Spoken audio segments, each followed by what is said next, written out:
Hello, everybody. Today we are once more joined by Dr. Walter Block.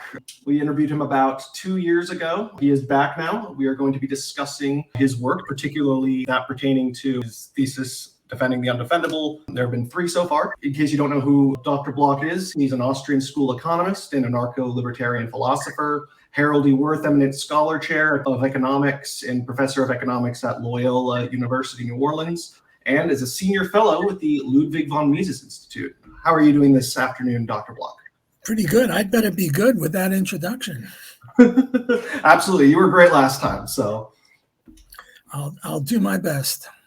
Anyway, so just so we can get started, first question. So one of the books, of course, that you are most well known for is Defending the Undefendable, in which you argue that certain behaviors and actions that are largely looked down upon in our society, be they illegal or disreputable, can sometimes yield positive outcomes for society as a whole, so long as they don't involve violence and coercion.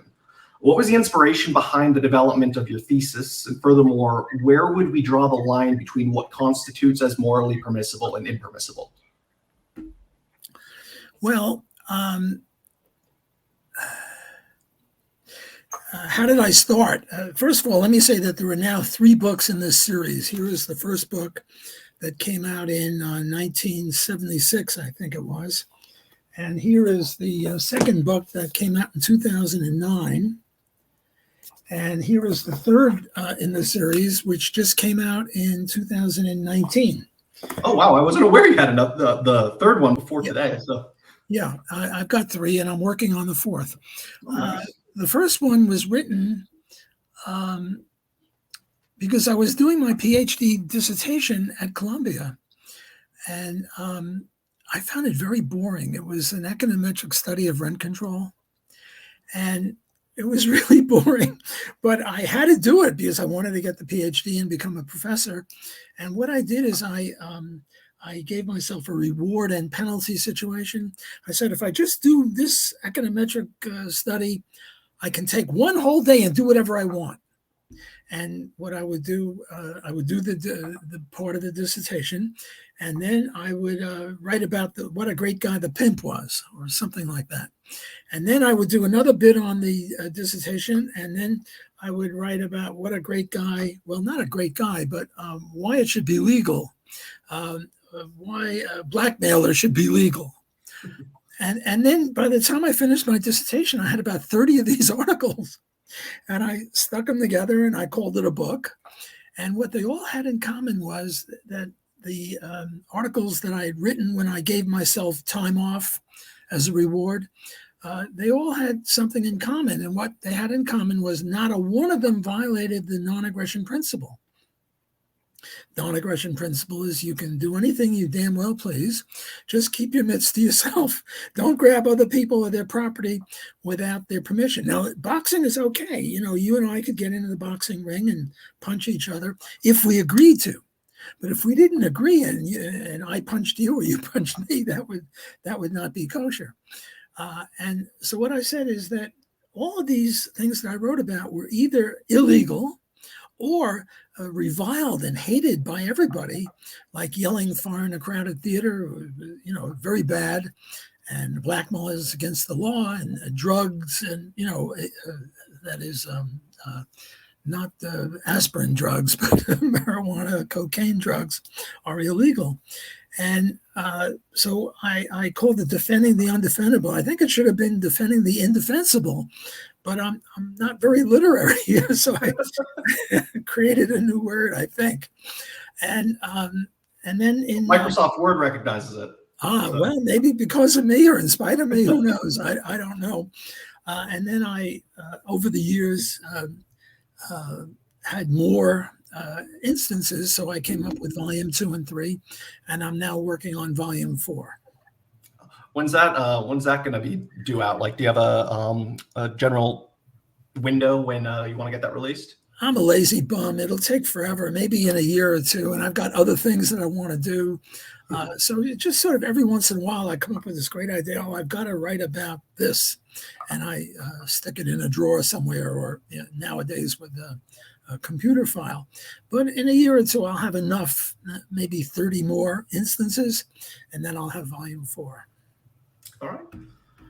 So do you think you could provide some examples of the sorts of arguments that you make in the book? Like, how exactly did you determine which uncivilized vices that you ultimately decided to highlight and subsequently defend? Totally on whim. I mean, Ayn Rand used to criticize whim worshippers. I'm a whim worshiper, I guess. There's no rhyme or reason.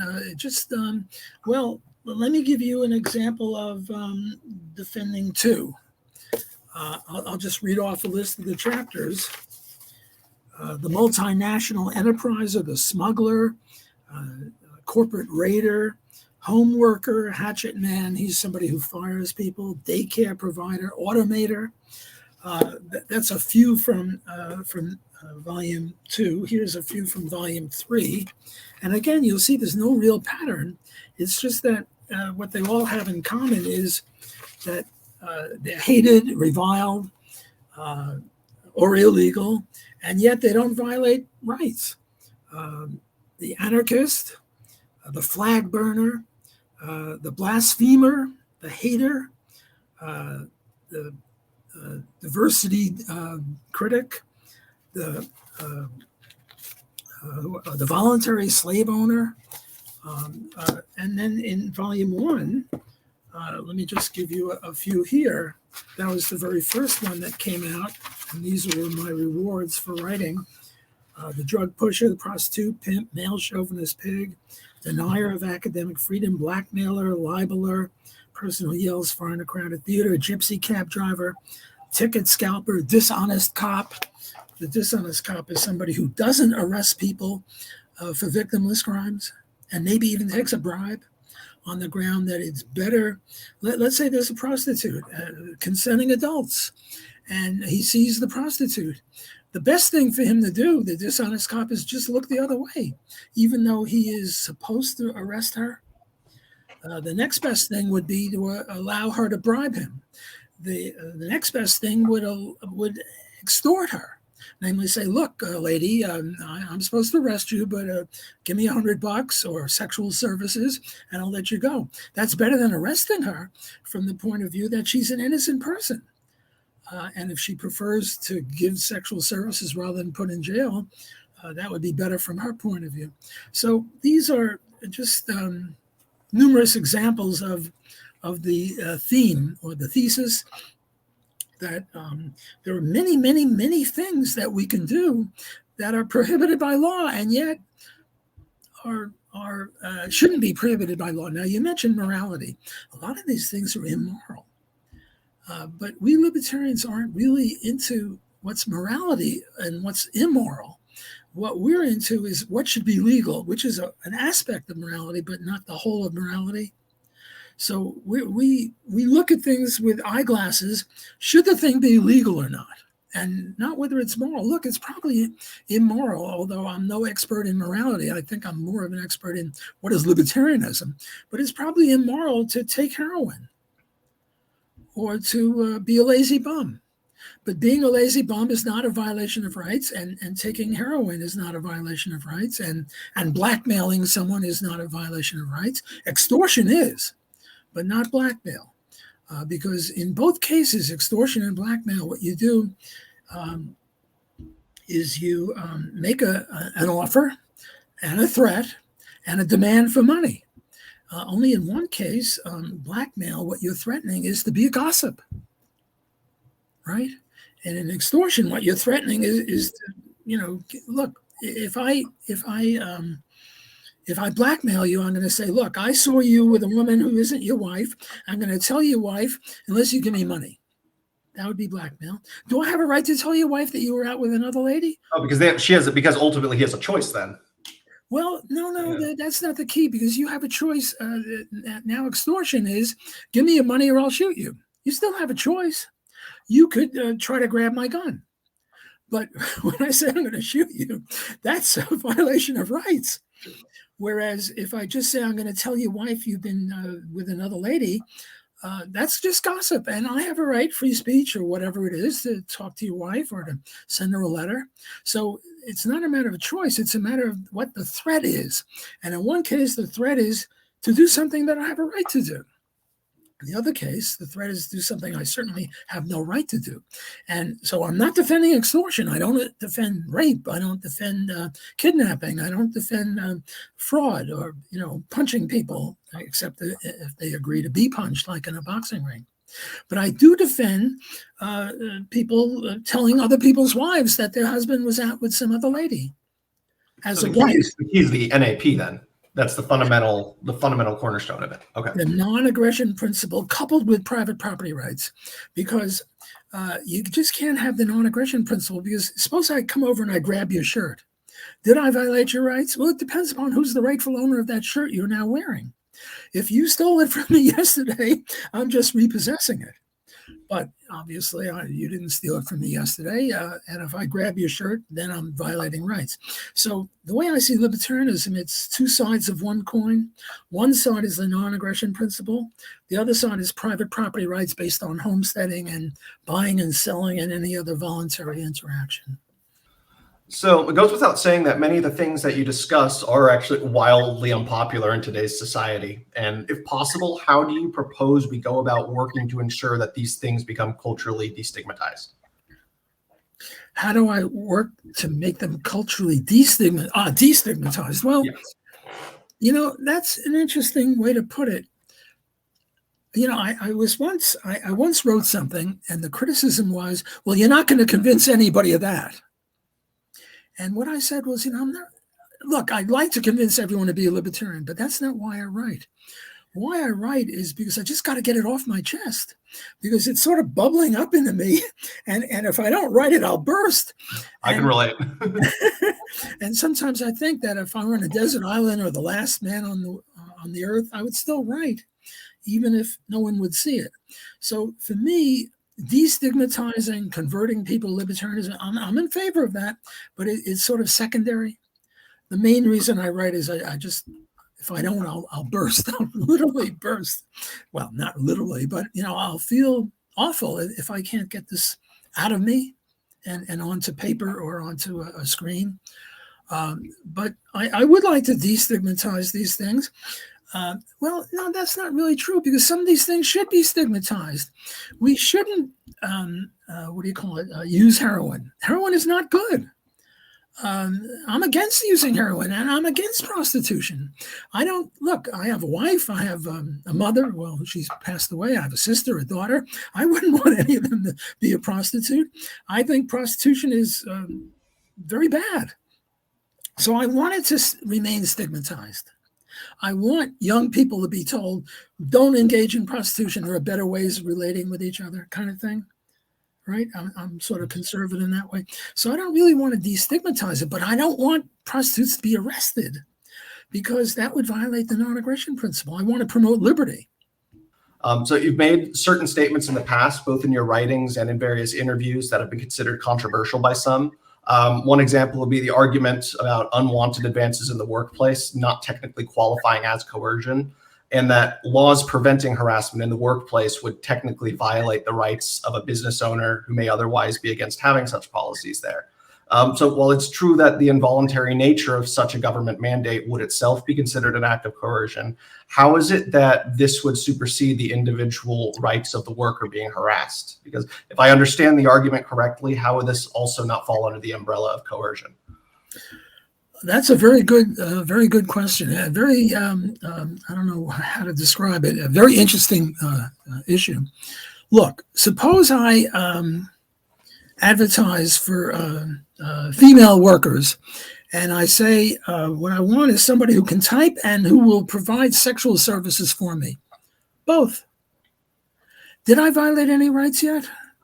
No, not if you advertise that that's what you want. Yeah, that's the key. Now, if that makes sense. Okay. Now, if I don't advertise it, I say I just want a woman who will type, and then I start grabbing at her. Well, that's fraud. That's not only fraud, but it's assault and battery.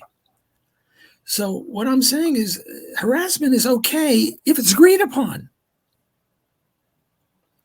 Look, slavery is okay if it's agreed upon. And slavery is much worse than harassment or grabbing somebody. Look, I think in defending too, I have the voluntary slavery case. Look, But it's very similar. I mean, slavery is harassment to the nth power or to the 100th power. Kidnapping, much worse than mere butt pinching or, sexual harassment. Look, suppose I have children, and my son, God forbid, is going to die unless he has an operation. And the operation has cost $20 million. And I don't have anything like $20 million. But Bill Gates is very rich. And he's long wanted to have me as his slave. I'll come to his plantation. I'll give him economics lessons. I'll pick cotton. He can kill me. He's my owner. He and I agree that he'll give $20 million to my son's doctors, and they'll cure him. And now I'll become his slave. Is that a legitimate contract? Well, this is a very divisive issue among libertarians. There are some like me and Robert Nozick who say, yes, this is a legitimate contract. There are people like David Gordon and Murray Rothbard and Stephan Kinsella, who I regard as preeminent libertarians who disagree. I think they're wrong. Their argument is, well, you can't alienate the will. And the slave will never agree. When Bill Gates is whipping me, I'm not a happy camper. But, maybe my will is such that, at least my son is alive and it's worth being whipped because I value his life more than my comfort. But I say will schmill. The will is not the key here. The key is when Bill Gates whips me, is he guilty of assault and battery? When he kills me, is he guilty of murder? And I say no, because I agreed to give my life up, my freedom, my life, everything to become a slave. And that's a legitimate contract. So to get back to your situation, let me just repeat that if I engage in fraud, if I hire the woman to be my typist and I start doing all sorts of other non-typing things, I'm engaging in fraud and assault and battery. On the other hand, if I am very clear that the contract consists of typing plus sexual services, well then, and then I ask for sexual services, well then I'm still harassing in some sense, but it's legitimate harassing. And it's the same thing with voluntary slavery. I think that what I'm trying to do is to be true to libertarianism. And libertarianism allowed you to do anything you damn well please, except to violate the non-aggression principle and private property rights. And I don't think that this kind of harassment nor voluntary slavery violates either. Yeah, I would, because I remember, I think this was really when I was getting into libertarianism, like 2017, 2018. There was an episode of, I think it was Tom Woods, where he was discussing what makes slavery immoral and how that is completely misunderstood in today's society, because we'll automatically jump to, like the racism aspect, when in reality, all it boils down to is whether or not it's consensual. That's right. If look, take boxing. I mean, boxer A punches boxer B in the nose. It seems like, a violation of non-aggression principle. But if they both agree to be hit above the belt, it's not. So consent is crucial in determining whether something is legitimate or not legitimate, not whether something is moral or immoral, because you can have consenting adults engaging in immoral activities. But again, qua libertarian, we're not that concerned about morality. We're concerned about, or rather overall morality, we're concerned about just a little sliver of morality, namely, what should the law be, or when is it justified to use violence against people? And it's only justified to use violence against people if they have first violated the non-aggression principle. So take a look at like foreign policy, for instance, like Murray Rothbard, who was essentially the architect of what we now know today as libertarianism, being the sort of synthesis of Austrian economics, individualist anarchism, and anti-imperialism of the early 20th century. But in the realm of foreign policy, do you think that there are certain actions that would be considered imperialism that would be morally justified? Like, for instance, like let's say China puts a puppet president in Mexico, and then they start mobilizing soldiers over there. And it's clear, it's obvious what they're trying to do. It's like subterfuge. And yeah, it's morally speaking, according to the NAP, it's only moral to attack if they attack first. But at the same time, like what if they launch like some sort of nuclear weapon, like attacking first, especially when it's in America's general geographical sphere of influence? Wouldn't it be potentially justified to preemptively attack if it is like that close to us? Well, before I answer your question, let me just make one correction. Murray Rothbard did combine libertarian theory and Austrian economics and foreign policy and all sorts of things, and he was my mentor, and I revere him. I don't just look up to him. But Austrian economics, strictly speaking, is not part of libertarianism. Libertarianism is a normative science or a normative discipline, whereas economics, including Austrian economics, is a positive discipline. It tries to explain what causes what, whereas libertarianism tries to explain justification for using violence. So while Murray was a preeminent Austrian economist, you have to distinguish between Austrianism and libertarianism. Okay, now let me answer your question. Look, there is such a thing as a continuum. What is the proper rape, what do you call it, rape age, statutory rape? We know that if you go to bed with a 5-year-old girl, you're a statutory rapist, even if she agreed, because we don't think she's capable of any such agreement. You go to bed with a 25-year-old woman and she agrees, well, whatever you are, you're not a statutory rapist. Well, where do you draw the line? Should it be 15, 16, 17? You can't deduce anything like that from libertarian theory. You can't say, well, it's 16 years and 6 months. You know, where'd you get that from? Well, why not 17 years or 16 years? You just can't.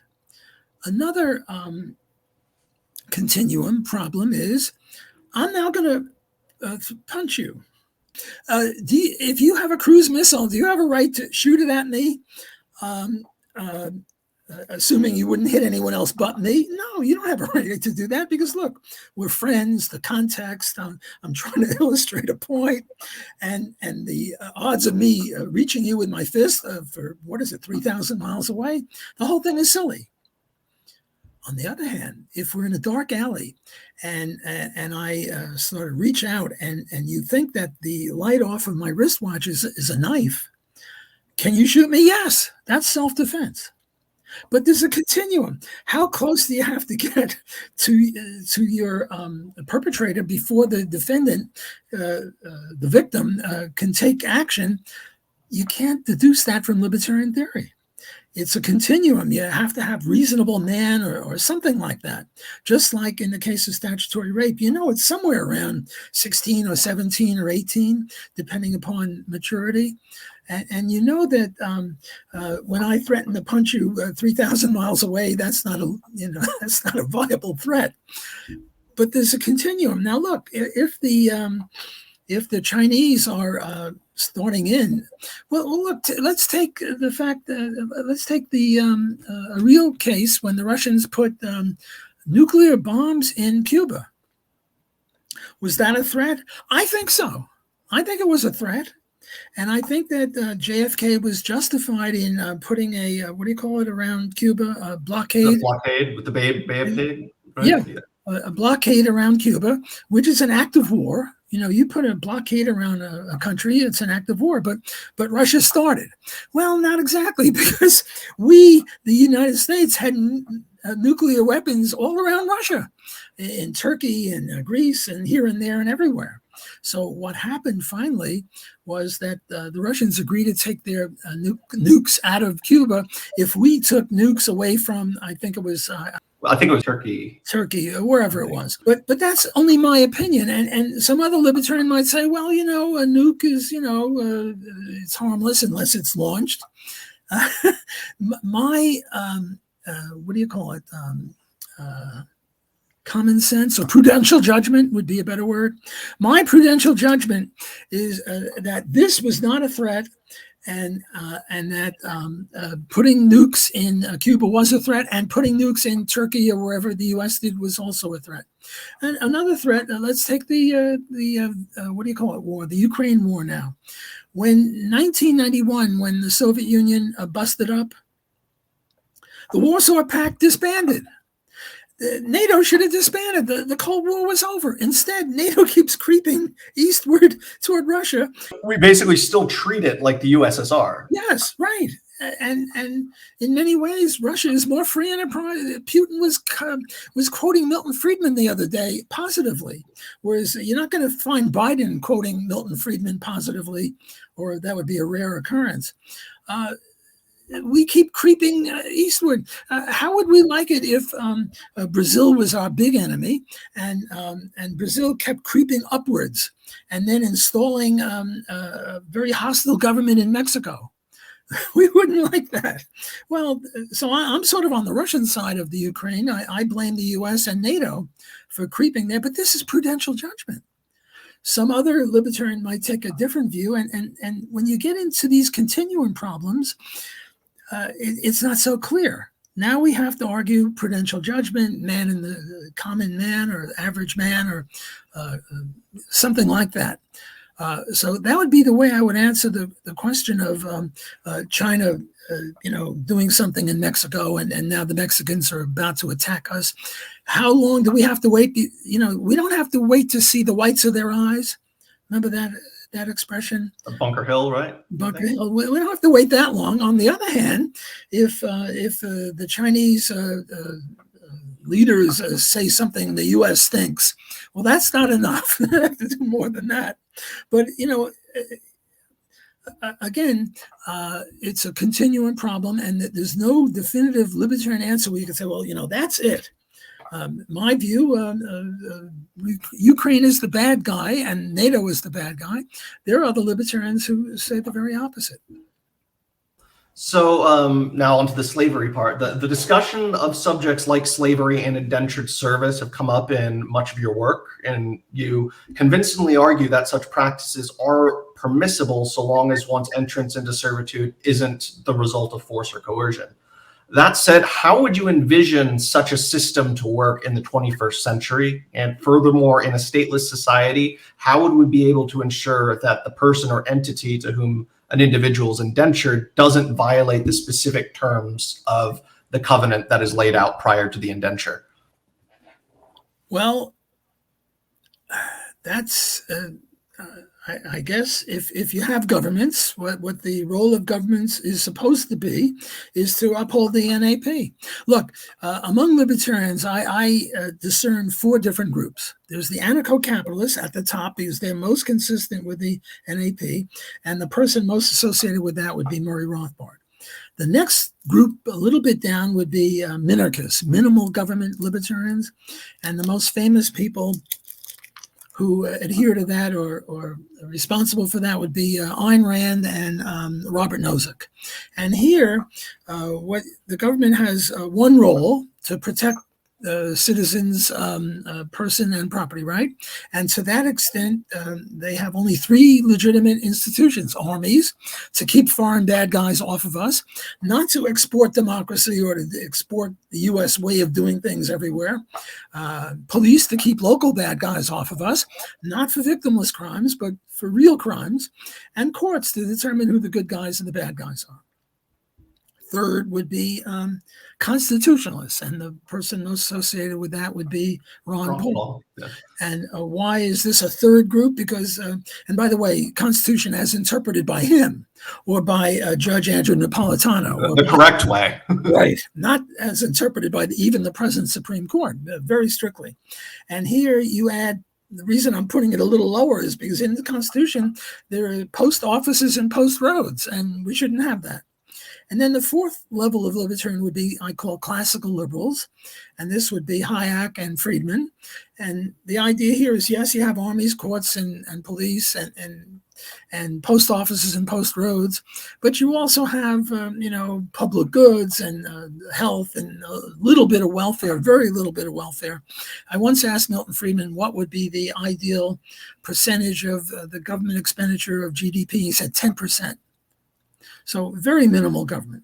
Now, what are the adherents? I would say the anarcho-capitalists are 1% of everyone who considers them a libertarian, and the other three get 33% each.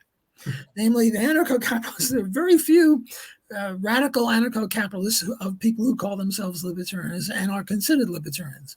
So now let's get back to your question. I'm sorry to go around the bush, but I wanted to set the stage. Okay, so how do we make sure that the voluntary slave isn't abused? Well, it's hard to see how he could be abused because you could do anything you want. How about the indentured servant? Well, if you have anarcho-capitalism, then the competing defense agencies will take care of that. And if you have government, then the government will make sure that the indentured servant isn't done any fraud perpetrated on him. So that would be my answer to the question. How would we do this? Well, that's a pragmatic issue. And one part of libertarianism, 99%, says that that's the government's role to protect indentured servants. And the 1% who are anarcho-capitalists say, well, that's competing defense agencies. They'll take care of that problem. So what, if any, would you say are the best rebuttals against your thesis? And moreover, how would you respond to both them and your critics in general? The best rebuttal against me, you're a fascist, you're a sexist, you're a white supremacist, you're a, I don't know, something like that. You're a bad guy, you're evil. That would be the best and only dispute. Namely, I think I'm right. Well, I shouldn't be so chutzperish. There are arguments against me. For example, in my Defending the Undefendable 1, what I did is I defended the counterfeiter.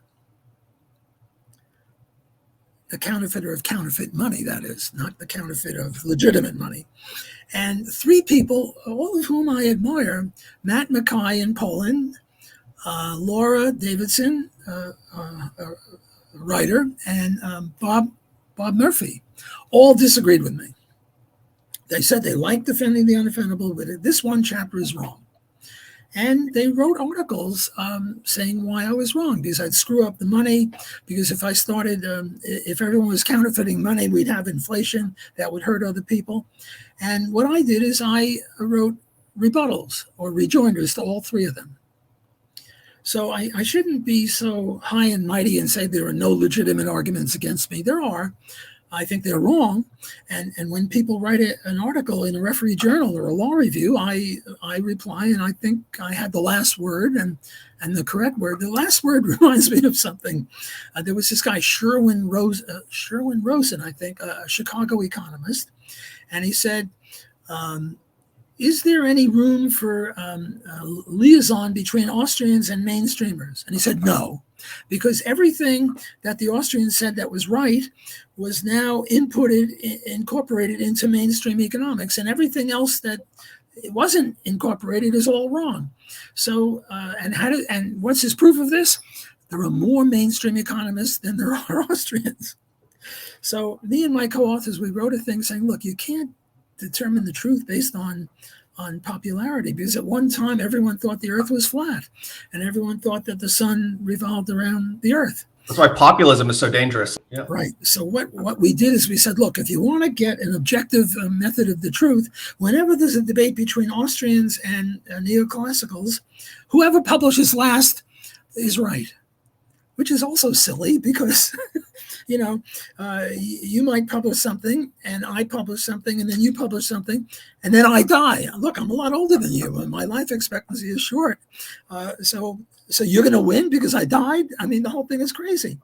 But anyway, what we did is we got 150 debates between Austrians and mainstreamers, and we published last in about 100 of them. So we concluded that Austrianism was right and mainstream was wrong, but the whole thing was silly. So what I'm saying is, I was just kidding when I said that I published after Matt Mackay, Laura Davidson, and Bob Murphy. I was kidding, therefore I'm right, based on this craziness that he who publishes last is right. But I did publish last there, and I think I also published last on the issue of voluntary slavery. Stefan Kinsella and I have been having a debate. We each have 3 or 4 publications. I think I'm last. If not, I'm going to get cracking and show why he's wrong again. And what he's saying is that there are no legitimate specific performative contracts. So you invite me to sing at your wedding. And at the last minute, I renege. I say, I'm not singing. do you have a right to grab me and frog march me up into your wedding and stick a gun in my back and say, unless you croak, I'm going to shoot you? Well, I would say it depends on the contract. The way most people do these sort of contracts is, if I don't sing, I'll lose my reputation. Other people won't harm me, or I'll post a bond, a performance bond, $10,000, and if I don't show up, I give you that $10,000. But can we have a contract where there's not reputation and it's not a performance bond, but it calls for a specific performance? I don't see why not. Why can't we have a contract like that? And my best example is I'm a tightrope walker. I walk on a tightrope 100 feet above the ground, and I hire you to hold the net under me. And in the middle of my act, while I'm 100 feet up, you say, well, I'm tired of holding this net. I'm leaving. Do I have a right to take out my gun and say, you get back there or I'll shoot you?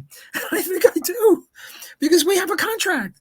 So I call these people the anti-contract libertarians, and they call me the left-wing libertarian or something. I'm not sure what they call me. But I don't see why you can't have any goddamn contract you want. So I have my criticisms of him, but that's why I really liked Hoppe's idea of the covenant community. The covenant. You know, before I get to Hoppe, I just want to say there are some contracts that are illegitimate. For example, I'm going to sell you a square circle. Give me $10.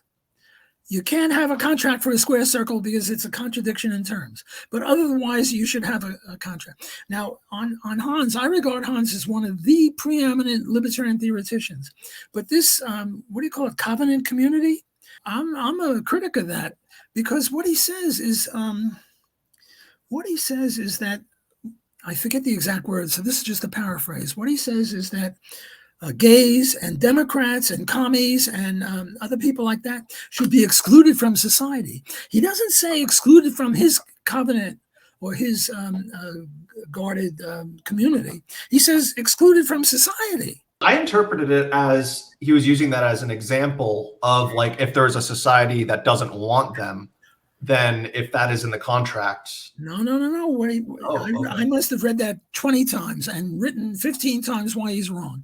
He doesn't say a specific society. If he said they can't come to my gated community, fine, that's private property rights. But he doesn't say that. What he says is society. You can't exclude gays and commies and Democrats and other people from society, because to be gay is not per se to violate the non-aggression principle. To be a Democrat, to be a commie. Now, to act commie is different, but to support communism, it's not a violation of rights.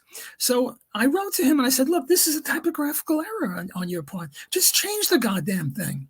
He wouldn't do it. He's stuck to his guns. But I regard it as a typographical error, because he doesn't mean that. He doesn't mean to exclude people from society, but he wrote that. Well, you should be responsible for what you write, not for what you think. And if what you write is wrong, change it. It's just a typographical error. And yet there are people that defend him. You read that again. He does not say they can be excluded from my gated community. He says they can be excluded from society. Okay, that does change things then, definitely. Very, very much. It's just a typographical error, but he is unwilling to correct the typographical error. Go figure. People are strange. So I recall that in an interview that I did with you about 2 years ago, you mentioned a time that you were invited to debate the late James M. Buchanan on matters pertaining to public choice theory, whose assumptions you vocally criticized over the years. Would you mind sharing some of the criticisms of public choice that you make from an Austro-libertarian perspective? I was never invited to formally debate him. I wish I was, and if I were, I would have taken it up. And I am the co-author with Tom DiLorenzo of a book, Attacking Public Choice. Give me 30 seconds. Let me see if I can pull it up out of my shelf. Here it is, an Austro-libertarian critique of public choice by me and Tom DiLorenzo. We have a whole book. It's this thick, Attacking Public Choice. And So I've got a lot of criticisms of public choice. Let me just trot out a few. And one of the problems I have with George Mason is that there's sort of the good guys are half public choice and half Austrian, but I'm sort of a fan of public choice. I think that they've done yeoman work. What they've done is applied. They're sort of part of the economic imperialists. By the way, you asked me about imperialism before, and I forgot to answer that. There was this guy Gilley, I think, Gilley, who wrote an article saying that British imperialism, was of help to people in Africa and people in India. I mean, this is Peter Bauer. Lord Peter Bauer said similar things, that the countries in Africa on the coasts were much more economically well developed because that's where the white people imperialized, whereas in the middle of Africa, in the 18th or the 19th century, no white imperialists ever came there, and the place was much worse. So it's an empirical question. Look, imperialism is a very bad thing, but it's possible that it did some benefit.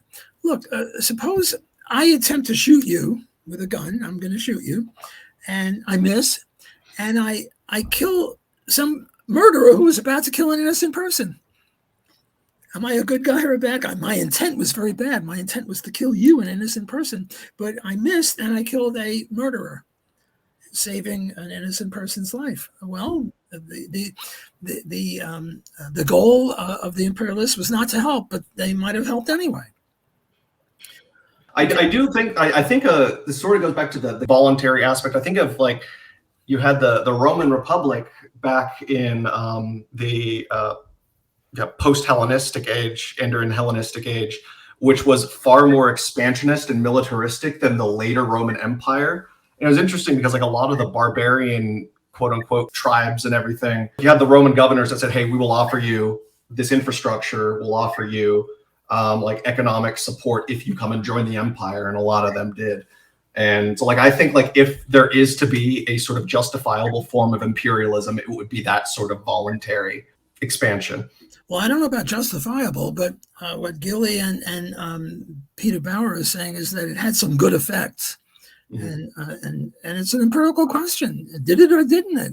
It's not a logical contradiction to say it did. Okay, on the public choice. The public choice, I'm an anarcho-capitalist. I don't believe in government. I think government per se violates the non-aggression principle. And they don't know how to deal with government. And they believe in consent. So what they come up with is theoretical unanimity. What the hell is theoretical unanimity? Either it's unanimous or it's not unanimous. And there's no government that ever had unanimous support. So they shouldn't be supporting government. Now, they had this, imperialism, academic imperialism, applying economic tools to politics, which is fine. Nothing wrong with that.